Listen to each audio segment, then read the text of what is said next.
最近打开手机，满满都是同一个话题：人工智慧会不会取代人类？机器已经会写文章，会画图，会写程式码，甚至能跟你聊心事。很多人开始紧张，开始问，人类到底还剩下什么？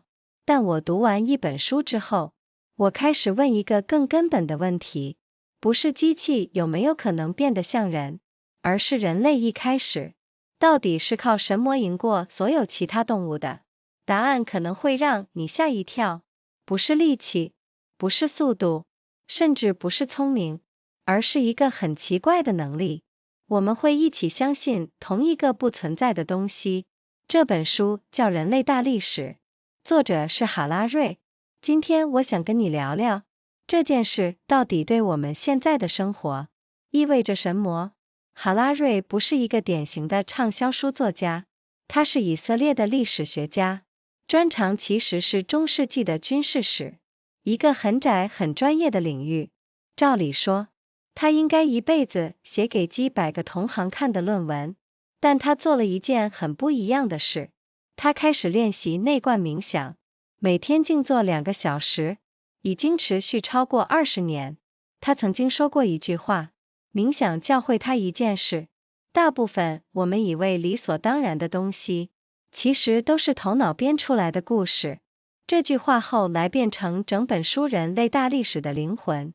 他不是在写一本历史教科书，他是在问一个更大的问题：我们人类到底是怎么从一个弱小的物种变成统治整个地球的物种？他花了很多年，把生物学、历史学、心理学全部放在一起看。这本书在2011年出版，原本只是一本希伯来文的通识课讲义，后来被翻译成60几种语言，变成全球现象级的畅销书。一个研究中世纪军事史的学者，写出了一本让全世界重新思考自己是谁的书。这件事本身就很值得我们停下来想一想。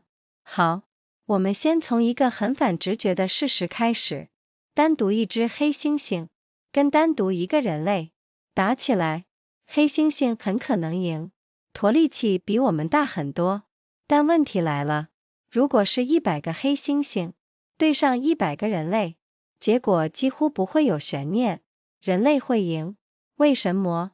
哈拉瑞给了一个答案。这个答案我第一次读到的时候，整个人愣住了。他说，黑猩猩没办法有效合作，超过大概几十只，再多驼们就会开始互相攻击，因为驼们的合作建立在谁认识谁，谁跟谁有真实的关系上面。这种合作有一个天花板，学术上有一个说法，人类的大脑理论上最多也只能稳定认识大概150个人，这叫做邓巴数字。照理说，人类的合作也应该卡在这个数字附近，可是我们没有卡住。今天有几千万人愿意为同一个国家缴税，愿意为同一个国家上战场，彼此完全不认识，这是怎么发生的？哈拉瑞说，大约7万年前，人类的大脑发生了一次突变，他把这件事叫做认知革命。这次突变让我们多了一个其他动物完全没有的能力，我们可以谈论不存在的东西。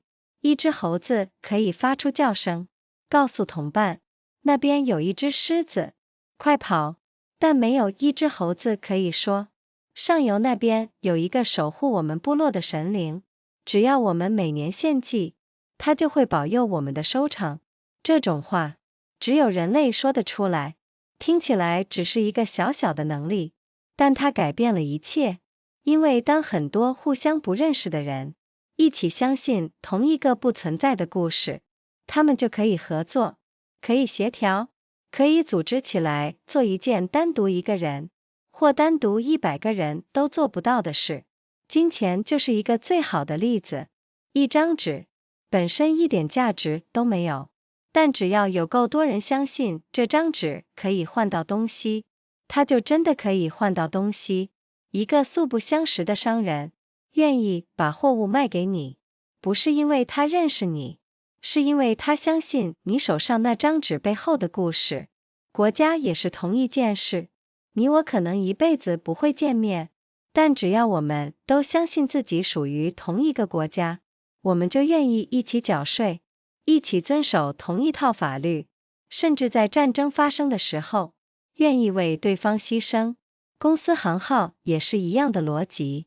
一间公司可以在法律上拥有财产，可以被告上法庭，可以在创办人过世之后继续存在。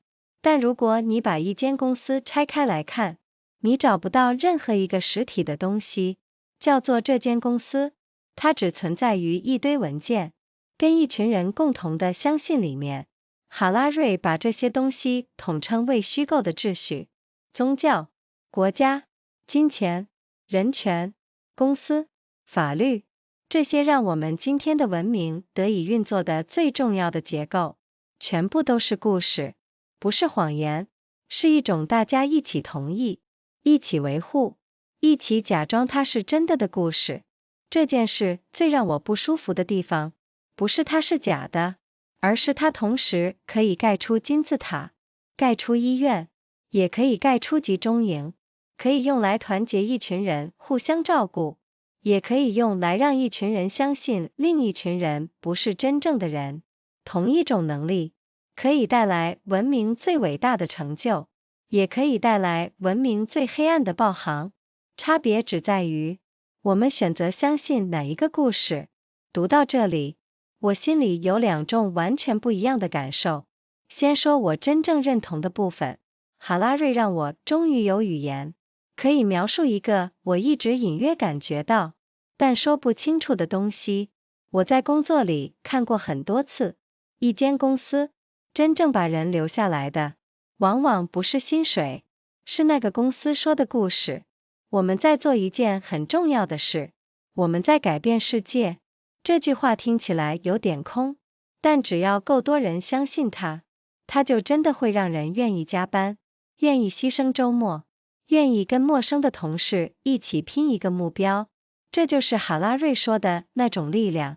但我不完全同意的地方，是他有时候讲得太轻，好像只要说这是一个故事，这件事就自动变得不重要，变得可以被拆穿，变得虚假。我不这样想，一个故事就算是被建构出来的，它带来的感受可以是真的。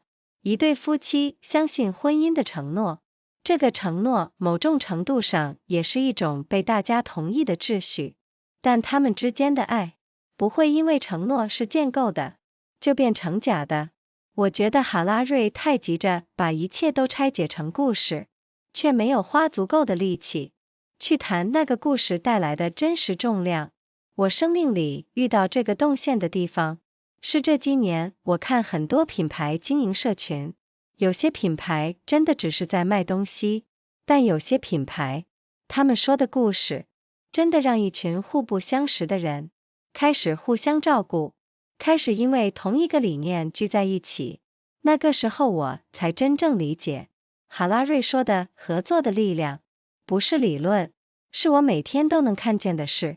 如果要我用一句话留住这本书给我的东西，我会说，让我们称霸地球的，不是我们比较聪明，而是我们愿意一起相信同一个故事。这一周，我想给你一个小小的练习，找一件你生活里觉得天经地义的规则，可能是公司的制度，可能是某个节日的意义，可能是某种一定要怎样做人的标准。问问自己，这是不是也只是一个被够多人一起相信才变成真的东西？这本书让我想起另一个人，他的答案跟这本书不一样，但他们其实在问同一个问题。那个人是贾德·戴蒙，他写了《枪炮、病菌与钢铁》。哈拉瑞说，人类赢在我们会说故事。戴蒙说，人类赢在我们刚好住在对的地理位置。一个说靠的是想象力，一个说靠的是运气，但他们都在问同一件事，是神魔让某一群人走到了今天这个位置。我是 Jenny， 我们下周见。Lately, Every time I open my phone, I see the same headline over and over. Will artificial intelligence replace human beings? Machines can already write essays. They can paint. They can write code. Some of them can even hold a conversation about your feelings. A lot of people are nervous right now. A lot of people are asking, what is left for humans to do? But after I finished reading a certain book, I found myself asking a completely different question. Not whether a machine could one day become like a human, but something much older. What was it that allowed humans to beat every other animal on this planet in the first place? The answer surprised me. It was not strength. It was not speed. It was not even raw intelligence. It was a strange and specific ability. The ability for total strangers to believe in the same thing that does not physically exist. The book is called Sapiens, A Brief History of Humankind, written by a historian named Yuval Noah Harari. Today I want to talk to you about what that one ability really means for the life we are living right now. Harari is not your typical best-selling author. He is an Israeli historian. His original academic specialty was medieval military history, a narrow and highly technical field. By all reasonable expectations, he should have spent his career writing papers read by a few hundred colleagues. Instead, he did something unusual. He began practicing vipassana meditation, sitting for 2 hours a day, a practice he has now kept for more than 20 years. He has said that meditation taught him something specific. Most of the things we treat as self-evident truths are actually stories our minds have constructed. That single insight became the spine of Sapiens. This is not a textbook about dates and dynasties. It is an attempt to answer a much bigger question. How did a physically weak, mid-ranking primate become the species that now dominates the entire planet? To answer it, Harari pulled together biology, history, anthropology, and psychology into a single narrative. The book was first published in Hebrew in 2011, originally built from lecture notes for an introductory university course. It has since been translated into more than 60 languages and become a genuine global phenomenon. A scholar trained in the narrowest corner of medieval warfare ended up writing a book that made the entire world reconsider what it means to be human. That trajectory alone is worth sitting with for a moment. Let us start with a fact that runs against intuition. Put one chimpanzee against one human in a fight. The chimpanzee will very likely win. It is considerably stronger than we are, pound for pound. But now change the numbers. Put 100 chimpanzees against 100 humans. The outcome is barely in doubt. The humans will win, almost every time. Why? This is the question Harari spends much of the book answering, and the answer stopped me cold the first time I read it. Chimpanzees cannot cooperate effectively in groups larger than a few dozen individuals. Beyond that number, their social bonds break down and they start fighting each other, because their cooperation depends entirely on personal, face-to-face relationships, on actually knowing who is who. That kind of cooperation has a hard ceiling. There is even a well-known figure in anthropology for the human version of this limit, roughly 150 people, sometimes called E.D. Dunbar's number, the number of relationships a human brain can meaningfully track. By that logic, human cooperation should also stall out somewhere around 150 people. And yet it clearly does not. Today, tens of millions of people are willing to pay taxes to the same nation. Tens of millions are willing to go to war for that same nation. Most of them will never meet each other in person. So how does that happen? Harari's answer is that roughly 70,000 years ago, something changed in the human brain. He calls this the cognitive revolution. It gave our species an ability that, as far as we know, no other animal possesses. The ability to talk about things that do not exist. A monkey can make an alarm call that means, there is a lion over there, run. But no monkey can say, there is a spirit upstream who protects our tribe, and if we make a sacrifice every year, that spirit will bless our harvest. Only humans can say something like that. It sounds like a small, almost trivial ability. But it changed everything, because once large numbers of strangers can believe in the same fictional story, they can coordinate, they can organize, they can accomplish things that neither a single person nor even 100 people working from personal trust alone could ever pull off. Money is the clearest example. A piece of paper, in itself, is worth nothing at all. But if enough people believe that piece of paper can be exchanged for goods, it genuinely becomes exchangeable for goods. A merchant who has never met you will hand over real merchandise, not because he knows you personally, but because he trusts the story printed on the paper in your hand. Nations work exactly the same way. You and I will likely never meet in person. But as long as we both believe we belong to the same nation, we are willing to pay taxes into the same system, to obey the same laws, and in wartime, to sacrifice ourselves for people we have never met. Corporations follow the identical logic. A company can legally own property. It can be sued in court. It can continue to exist long after its founder has died. But if you try to physically locate the company itself, you will not find it anywhere. It exists only inside a stack of legal documents and inside the shared belief of the people who agree to treat it as real. Harari groups all of these things under a single term, imagined orders. Religion, nation, money, human rights, corporations, law. The very structures that make modern civilization function are, at bottom, stories. Not lies exactly, but stories that a group of people has collectively agreed to maintain, to protect, and to act as though they are objectively true. Here is the part that unsettles me the most. It is not that these things are fake. It is that this exact same ability can build a pyramid and it can build a concentration camp. It can unite a group of strangers to take care of one another, and it can convince a group of people that another group does not fully count as human. The very same capacity for shared fiction is responsible for civilization's greatest achievements and for its darkest atrocities. The only difference is which story a society chooses to believe. By the time I got to this part of the book, I was sitting with two very different reactions at once. First, the part one genuinely agree with. Harari gave me language for something I had sensed for a long time but could never quite articulate. I have seen this pattern repeatedly at work. What actually keeps people at a company long term is rarely the salary. It is the story the company tells about itself. We are doing something that matters. We are changing the world. On paper, that sentence sounds almost empty. But if enough people inside that organization genuinely believe it, it will get people to work late, to give up their weekends, to bond with total strangers over a shared goal. That is exactly the force Harari is describing, and I see it operating in real time, not as an abstract theory. But here is where I do not fully agree with him. At times, Harari treats these stories a little too lightly, as though simply labeling something a fiction automatically makes it less important, more exposable, somehow less real. I do not see it that way.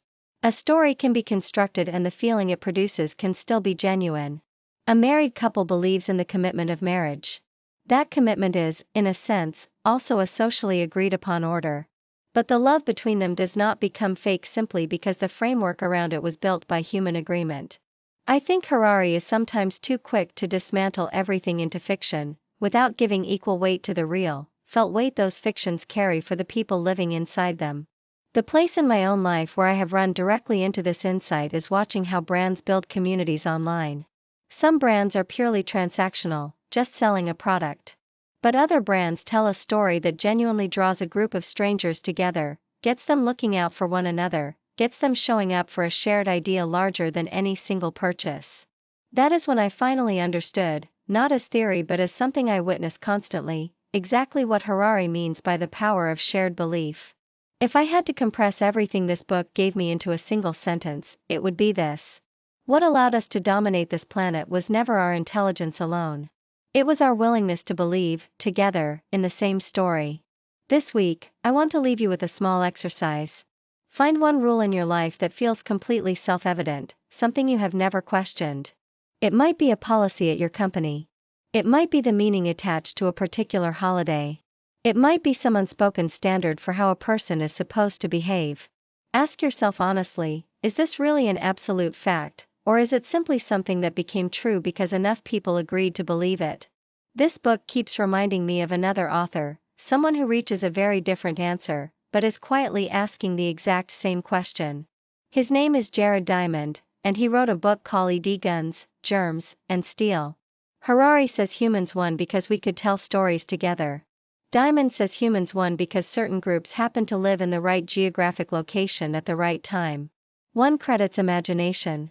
The other credits geography and luck. But underneath the disagreement, they are asking the same thing. What allowed one particular group of people to end up standing exactly where they are standing today? I am Jenny. I will see you next weekend.